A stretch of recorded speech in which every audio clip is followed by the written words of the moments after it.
주시고 여기에 모인 모든 회중들에게 하나님의 거룩한 능력과 은사가 또 하나님 부어지게 하여 주시옵소서. 예수 그리스도의 이름으로 축복하며 기도 올리옵나이다. 아멘. 자, 오늘 설교 말씀의 제목은 하나님의 나라를 능력으로 세워가는 우리 재직, 이 말씀으로 우리 재직 헌신 예배 또 임명 예배를 하나님 앞에 올려드리겠습니다. 자, 본문 말씀의 배경이 보면 바울이 이 고린도 교회 2차 전도 여행을 마지막으로 했던 시점이 주후 AD 51년경입니다. 그리고 이 다시 고린도 교회 성도들에게 편지를 썼던 시점이 언제냐면 주후 AD 53년 아니면 58년경이죠. 왜 제가 잠깐 이 날짜에 대해서, 연도에 대해서 말씀을 드리냐면, 처음 고린도 교회에 복음을 심고 근 5년이 채 되지 않아서 고린도 교회가 변질이 되었다라는 거예요. 그 이야기를 좀 하고 싶어서 그렇습니다.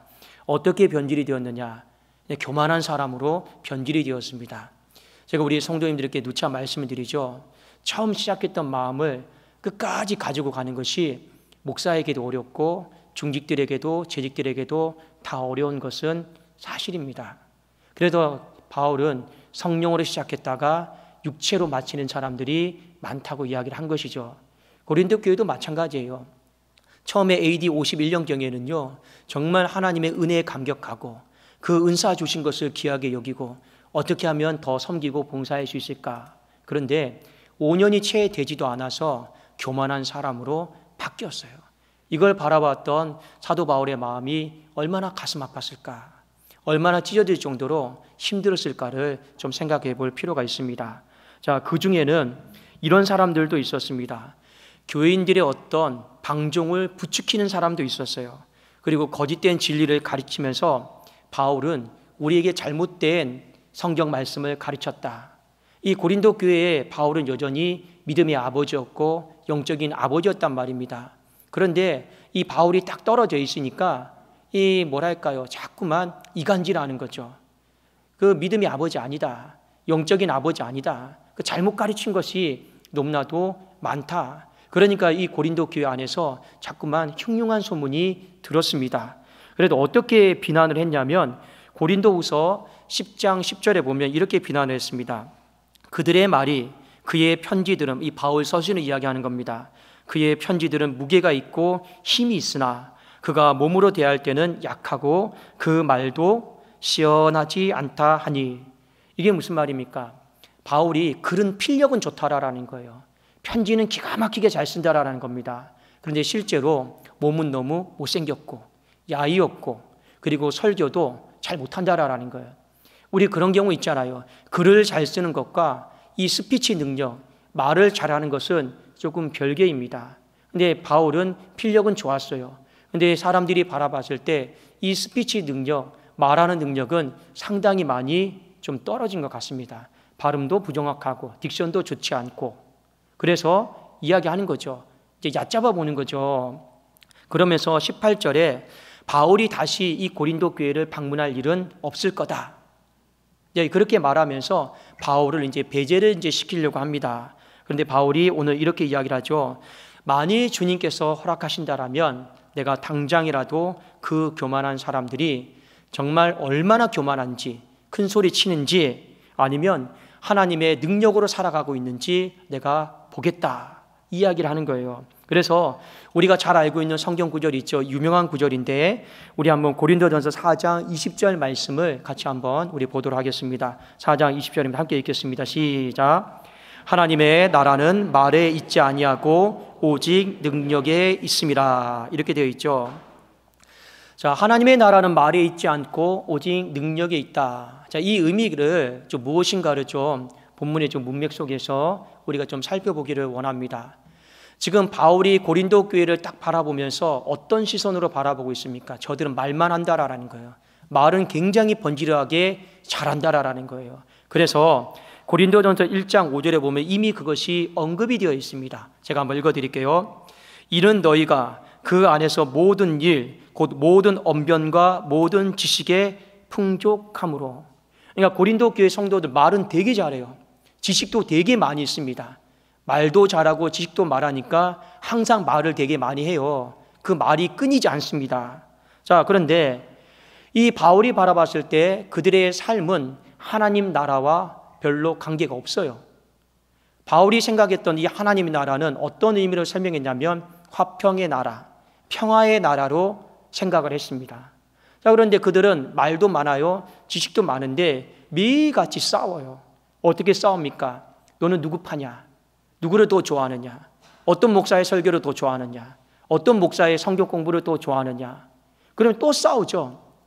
하나님으로부터 은사를 받았음에도 불구하고 내 은사가 더 큰지, 너의 은사가 더 큰지, 이것 때문에 서로 비교하고 어떻게 해도 되는지 밟고 일어서려고 하고 왕노로 타려고 한단 말이에요.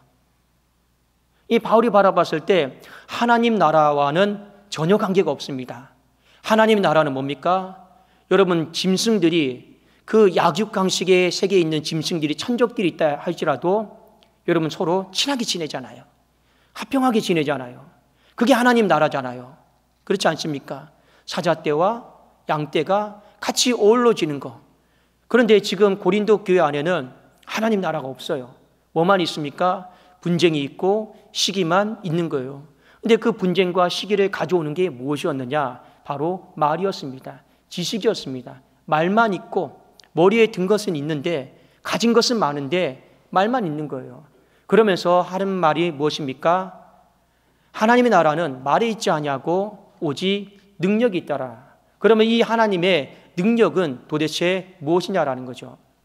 여러분, 하나님의 능력은 굉장히 다양합니다. 성령의 능력인지 아니면 은사의 능력인지 우리 병 고치는 능력인지 여러 가지 다양한 능력이 있을 수가 있거든요. 근데 여기 의미를 좁혀서 보셔야 됩니다. 안 그러면 하나님 나라의 능력이다라고 하는 이 부분이 굉장히 광범위하게 폭넓게 우리가 찾아 들어가야 돼요. 근데 이게 말씀해 보면 하나님 나라의 능력은 오늘 화평이다라고 이야기한 겁니다. 왜요?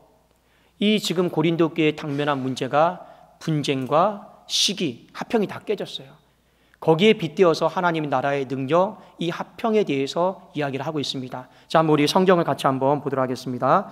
고린도후서 5장 17절, 18절 말씀입니다. 자, 고린도후서 5장 17절은 우리가 많이 암송하고 있는 말씀이기도 하고 또 우리가 또 많이 기도할 때 읊조리고 있는 말씀이기도 합니다. 같이 한번 읽어볼까요? 5장 17절입니다. 시작. 그런즉 누구든지 그리스도 안에 있으면 새로운 피조물이라 이전 것은 지나갔으니 보라 새 것이 되었도다. 이렇게 되어 있죠. 자, 그리스도를 만났어요. 그리스도를 만나면 새로운 삶을 살아가야 돼요. 새로운 방식으로 살아가야 됩니다. 이전 것을 좀 버려야 돼요. 이전에는 싸움도 잘하고 이전에는 내가 교만하고 이전에는 내가 좀 높아지려고 하고 좀 뻐기려고 하고 드러내려고 하고 이랬단 말이에요. 그러나 그리스도를 만난 사람은 새로운 피조물로 새로운 방식으로 하나님이 원하는 방식으로 살아가야 된다는 겁니다. 그러면 그 하나님이 원하는 이 새로운 피조물의 삶이 뭐냐? 뒤에 이 고린도후서 5장 18절에 나와 있습니다. 자, 한번 제가 읽어드릴게요. 모든 것이 하나님께로부터 났으며 그가 그리스도로 말미암아 우리를 자기와 화목하게 하시고 또 우리에게 화목하게 하는 직분을 주셨다.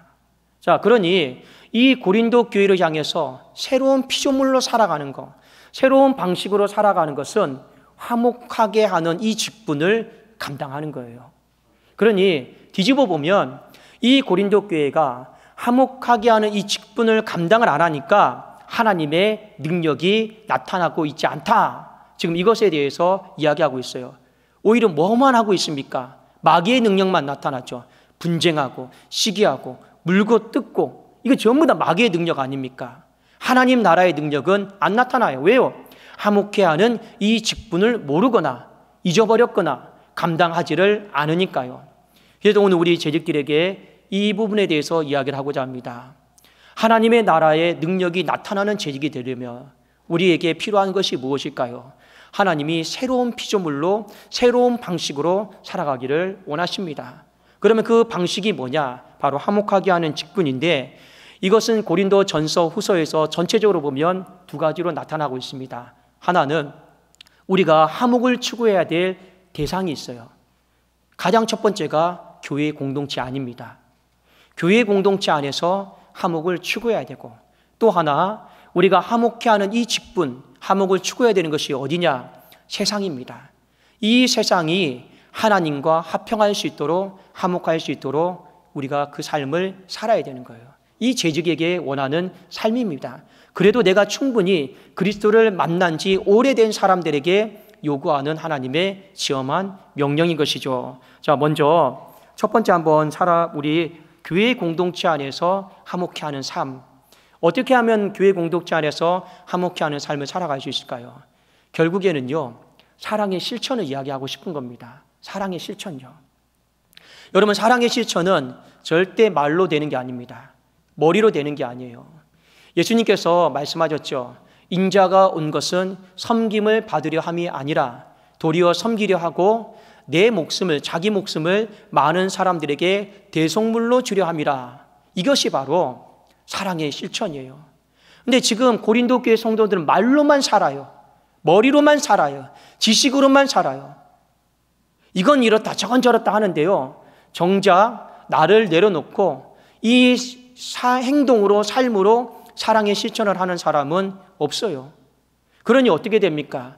누가 더 많이 알고 있느냐, 누가 더 말 잘하느냐, 누가 더 말싸움에도 지지 않느냐, 이런 부분 가지고요 결국에 물고 늘어지고 싸우고 있단 말이에요. 그러니까 걔도 분쟁이 일어나고 시기심이 일어나는 거죠. 여러분, 제가 우리 성도님께 말씀드립니다. 인생을 살아가면서 이것이 맞냐 저것이 맞냐, 솔직히 무엇이 맞느냐는요 답이 없어요. 정말 맞는 건 딱 한 가지밖에 없습니다. 주님께서 하나님께 이룰 수 있는 예수 이름만이 구원의 길이다. 이거 외에는요, 나머지는요 시대와 환경에 따라서 다 달라요.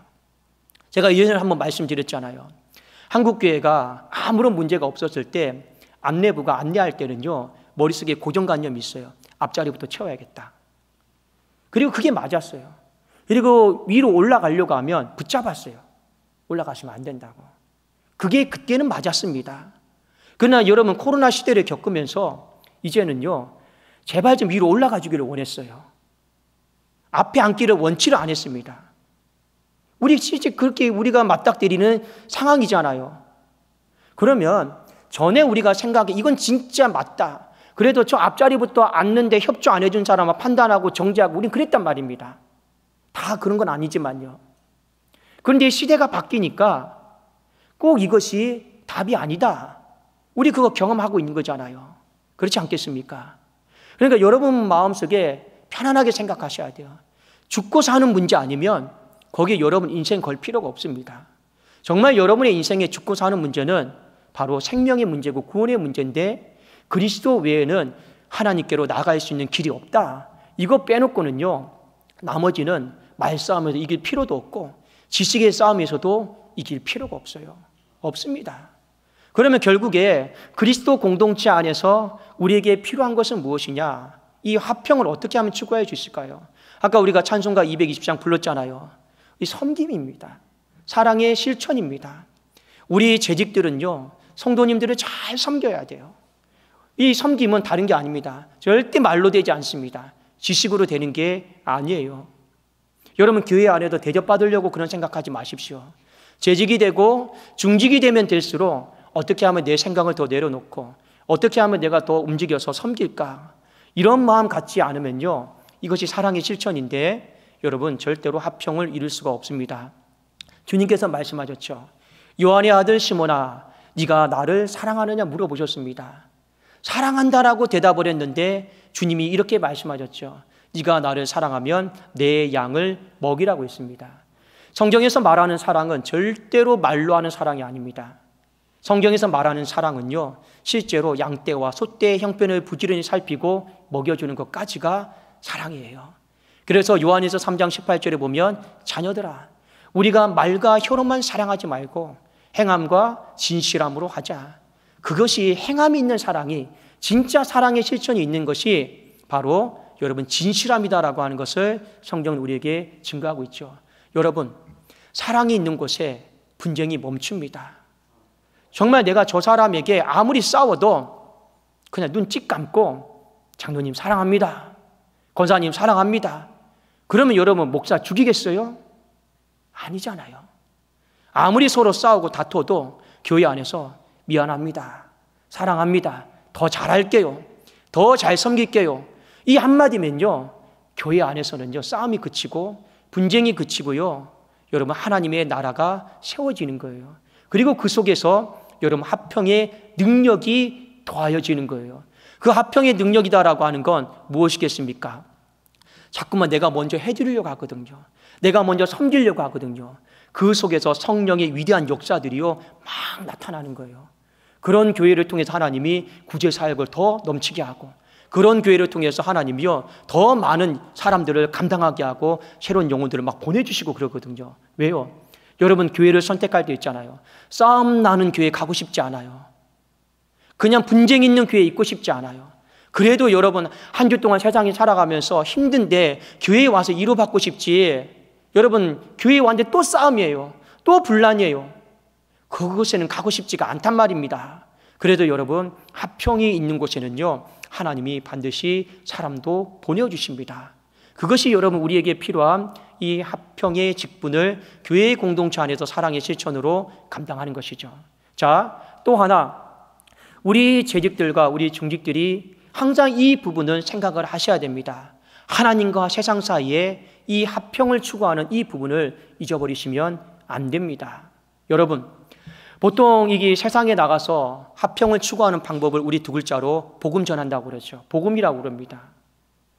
여러분, 항상 재직들, 중직들의 마음에는요, 이 복음에 대한 부담감을 갖고 있어야 돼요. 이 복음에 대한 부담감은 내가 말로, 내 어떤 지식으로 성경을 설명하고 내가 복음을 논리 있게, 조리 있게 전한다, 이런 게 아닙니다. 이것에 대한 합평하게 하는 직분은 이거예요. 여러분 단순하게 생각하면 됩니다. 우리 어떤 사람이 서로 싸웠어요. 예를 들어서 저랑 집사람이 싸웠어요. 그러면 이걸 중재해 줄 수 있는 사람은 저희 가정에 딸 하나밖에 없습니다. 근데 딸이 엄마 아빠 싸우면 나 관여하지 않을래, 나 몰라, 이래버리면 이제 힘든 거죠. 그런데 딸이 그걸 딱 바라보면서 엄마 아빠가 싸웠네, 어떻게든지 내가 중재해 줘야겠다, 이 생각을 하는데 거기에 무슨 교과서적인 논리가 필요합니까? 거기에 무슨 어떤 지식이 필요합니까? 아니에요. 마음이 있으면 돼요. 그 마음이 뭐냐? 어떻게든지 서로 다시 친하게 만들어줘야겠다. 그 마음이 중요한 거죠. 하나님과 세상 사이도 이 담이 있습니다. 걸림돌이 있잖아요. 더 중요한 건 뭐냐?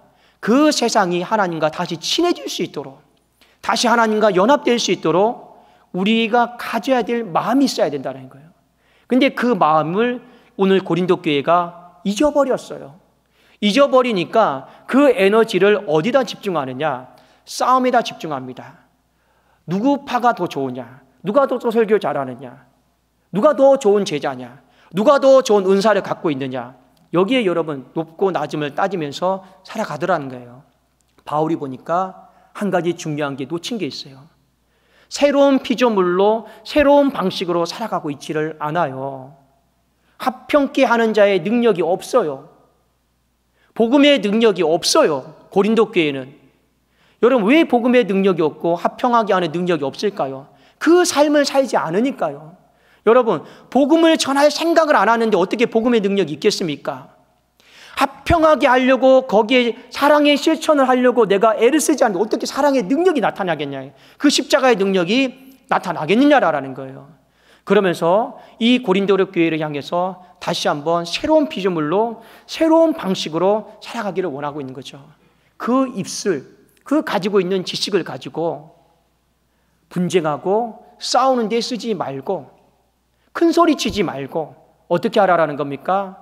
공동체 안에서 사랑의 실천으로, 예, 제가 먼저 양보할게요, 제가 내려놓을게요, 제가 더 섬길게요, 제가 조금 더 잘할게요. 그게 사랑의 실천 아니겠습니까? 그 입술을 가지고 이 세상과 하나님이 더 연합되어지고 친해지도록 거기에 집중하면서 살아야 된다. 그런데 지금 그리스도를 만나고 난 지 채 5년도 되지 않아서 교만한 사람으로 바뀐 이 현실, 그러니 이제 더 이상 하나님의 능력이 나타나지 않더라라는 겁니다. 사랑하는 여러분, 어디를 가든 간에 가장 중요한 건 이 조직이 아닙니다. 시스템이 아니에요. 건물이 아니에요. 어디를 가든지 가장 중요한 건 사람이더라고요. 그 사람이, 속사람이 하나님께서 원하시는 방향 속에 서 있느냐, 하나님께서 요구하시는 그 삶을 살아가느냐, 이게 제일 중요하더라고요.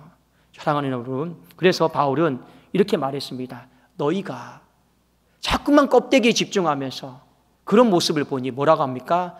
너희 자신이 하나님의 성전이고, 그리고 너희 안에 하나님의 성령이 거하시는 줄을 알지 못하느냐. 이 무슨 얘기를 하고 싶은 걸까요? 지금 고린도 교회는 전부 다 말만, 지식만, 외적인 것만 집중하고 있어요. 그러니까 능력이 없는 거예요. 성령의 능력이 없는 거예요. 가진 은사는 많다라고 하는데 이미 성령의 능력은 떠나버렸습니다.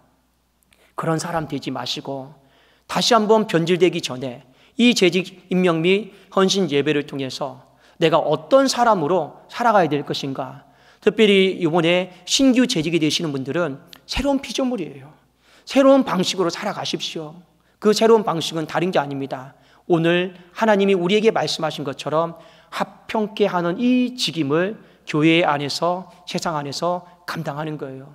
그리고 저를 비롯해서 기존에 충분히 재직으로 먼저 임명된 자들, 먼저 부름을 받은 자들은 다시 한번 내가 껍데기를 붙들고 살아가고 있는지, 아니면 정말 하나님의 능력이 내가 나타나고 있는지를 다시 한번 우리 마음속에 좀 점검하시고, 이 재직 임명 및 헌신 예배를 통해서 하나님이 우리를 바라보실 때 저 교회는 말만 하는 교회가 아니다, 저 교회는 지식만 있는 교회가 아니다, 저 교회는 하나님의 능력이 나타나고 있고 하나님의 능력이 꿈틀꿈틀거리고 있는 교회다, 그렇게 하나님 앞에 인정을 받고 이 지역사회도 하나님의 능력이 나타나는 교회다, 그래서 그 하나님의 능력을 맛보고 싶어서 지나가는 사람들이요 들어오고 싶은 그런 교회로 함께 만들어갈 수 있기를 주님의 이름으로 축원합니다. 기도하겠습니다. 살아계신 하나님이여 감사합니다. 우리 교회 안에 하나님의 능력이 임하게 하여 주시고 하나님의 능력이 우리 재직들을 통해 나타나게 하여 주시옵소서. 예수 그리스도의 이름으로 축복하며 기도 올리옵나이다. 아멘.